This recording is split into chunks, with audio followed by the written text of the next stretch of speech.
मित्रों, आज हम आपको उज्जैन में स्थित गढ़कालिका देवी के मंदिर के बारे में बहुत ही महत्वपूर्ण जानकारी देने वाले हैं। इस मंदिर का इतिहास और इसके चमत्कारों के बारे में बताने वाले हैं, तो आप सभी वीडियो में अंत तक बने रहे। मित्रों, नवरात्र यानी शक्ति की उपासना का पर्व वर्ष में 2 बार आते हैं, चैत्र नवरात्र और शारदीय नवरात्रि। इन 9 दिनों में मां के 9 रूपों की उपासना की जाती है। सनातन धर्म के अनुसार यह मान्यता है कि जहाँ जहाँ देवी सती के शरीर के अंग गिरे, वहाँ वहाँ शक्तिपीठों की स्थापना हुई और यह शक्तिपीठ पूरे भारतीय उपमहाद्वीप पर फैले हुए हैं। उन्हीं शक्तिपीठों में से एक है नगरी उज्जैन में स्थित गढ़कालिका धाम, जहाँ महाकवि और नाटककार कालिदास को ज्ञान की प्राप्ति हुई थी। मित्रों, उज्जैन नगरी की प्रसिद्धि, जो कि मध्य प्रदेश में है, यहाँ स्थित 12 ज्योतिर्लिंगों में से एक महाकाल ज्योतिर्लिंग के कारण ही है। लेकिन विक्रमादित्य की यह नगरी अपने आप में एक और इतिहास छुपाए हुए है। वह इतिहास है मां शक्ति का, जो यहाँ गढ़कालिका के रूप में विराजमान है। आप कवि कालिदास की कहानी तो जरूर सुने होंगे। कहा जाता है कि संस्कृत के महान कवि कालिदास को मां गढ़कालिका के आशीर्वाद से ही ज्ञान की प्राप्ति हुई थी। कालिदास बचपन से ही महामूर्ख थे। कालिदास एक बार एक पेड़ की जिस डाली पर बैठे थे, उसी को काट रहे थे। इस घटना पर उनकी पत्नी विद्योत्तमा ने उन्हें ऐसी फटकार लगाई, जिसके फलस्वरूप तपस्या कर महामूर्खों की श्रेणी में आने वाले कालिदास ने गढ़कालिका देवी की उपासना कर महाकवि कालिदास बन गए। मित्रों, तांत्रिकों की देवी कालिका के इस चमत्कारिक मंदिर की प्राचीनता के विषय में कोई नहीं जानता। फिर भी माना जाता है कि इसकी स्थापना महाभारत काल में हुई थी और इसमें स्थापित माता कालिका देवी की मूर्ति सतयुग काल के हैं। बाद में इस प्राचीन मंदिर का जीर्णोद्धार सम्राट हर्षवर्धन द्वारा किए जाने का उल्लेख मिलता है। वही स्टेट काल में ग्वालियर के महाराजा ने इसका पुनर्निर्माण करवाया था। मित्रों, पुराणों के अनुसार जब देवी सती ने यज्ञ हवन कुंड में कूदकर शरीर दाह कर दी थी, तब सती वियोग में शिव जी ने सती के शरीर को लेकर प्रलय तांडव शुरू कर दिए थे। तब शिव जी के तांडव से घबराकर विष्णु जी ने अपने सुदर्शन चक्र से माता सती के शरीर को 51 टुकड़ों में खंडित कर दिया और इस प्रकार जहाँ जहाँ माता सती के शरीर के अंग गिरे, वहाँ वहाँ शक्ति पीठों की स्थापना होती गई। उज्जैन में शिप्रा नदी के तट के पास स्थित भैरव पर्वत पर माँ भगवती सती के ओष्ठ गिरे थे, जिस कारण यहाँ शक्तिपीठ की स्थापना हुई। तांत्रिकों की देवी कालिका के इस चमत्कारिक मंदिर की प्राचीनता के विषय में कोई नहीं जानता, पर पुराणों में उल्लेख जरूर मिलता है।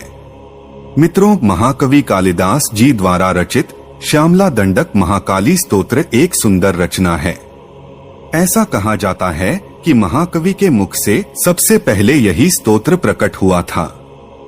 यही नहीं, उज्जैन में अंतर्राष्ट्रीय रूप से आयोजित होने वाले कालिदास समारोह के आयोजन के पूर्व मां कालिका की आराधना की जाती है।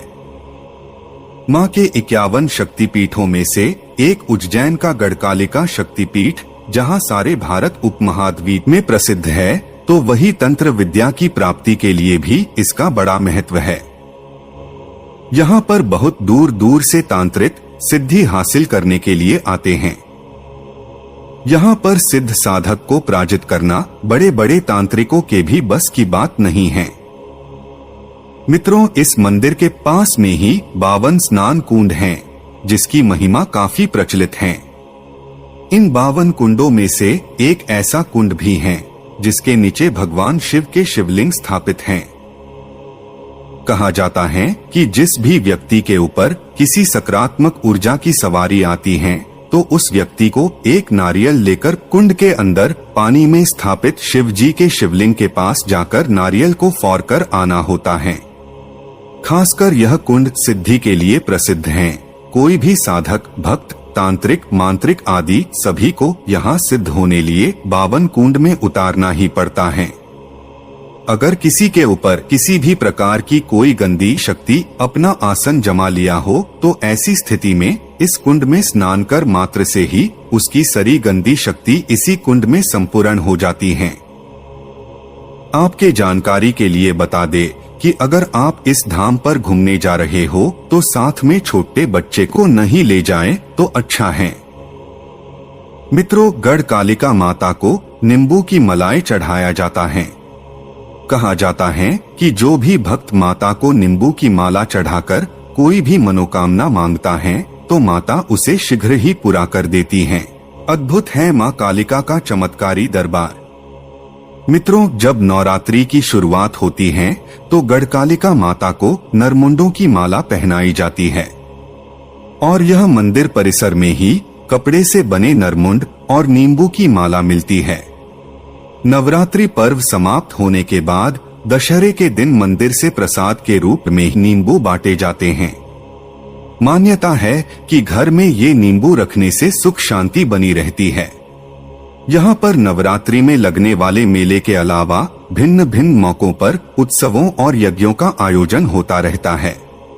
मां कालिका के दर्शन के लिए दूर दूर से लोग आते हैं। मित्रों, इसी मंदिर के निकट लगा हुआ स्थिर गणेश का प्राचीन और पौराणिक मंदिर है। इसी प्रकार गणेश मंदिर के सामने भी एक हनुमान मंदिर प्राचीन है। वहीं विष्णु की सुंदर चतुर्मुख प्रतिमा है।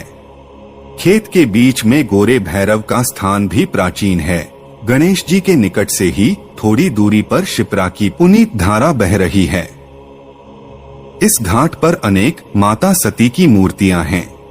उज्जैन में जो सतियां हुई हैं, उनका स्मारक स्थापित है। नदी के उस पार उखरेश्वर नामक प्रसिद्ध श्मशान स्थली है। यह मंदिर अपने आप में एक रहस्य तथ्य समेटे हुए हैं। अद्भुत है माता की महिमा।